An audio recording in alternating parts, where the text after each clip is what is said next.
নমস্কার। প্রত্যেককে আমার চ্যানেল অল্প অল্প গল্পে স্বাগত। প্রত্যেককে নতুন বছরের শুভেচ্ছা এবং অভিনন্দন।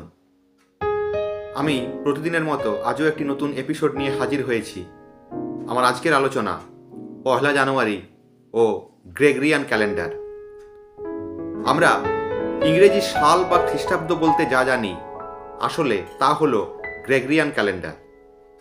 আর পয়লা জানুয়ারিতে আমরা যে নববর্ষ পালন করি তাও পালন করা হয় এই গ্রেগরিয়ান ক্যালেন্ডার অনুসারে। কিন্তু এই গ্রেগরিয়ান ক্যালেন্ডারটা এলো কিভাবে?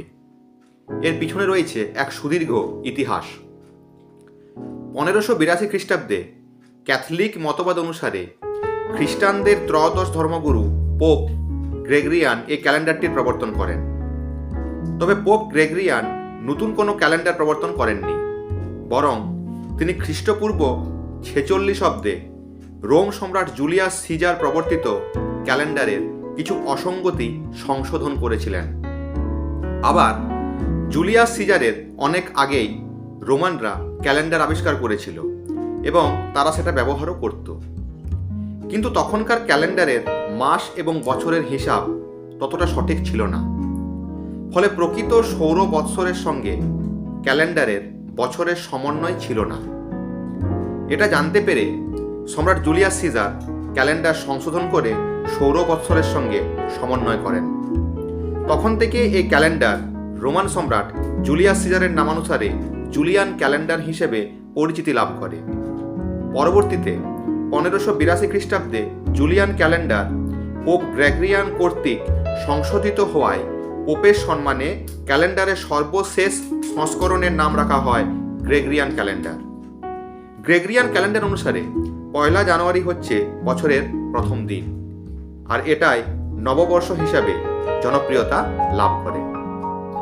তবে 1752 সালে ইংরেজরা প্রথম তাদের দেশে এই ক্যালেন্ডারের প্রচলন করেছিলেন।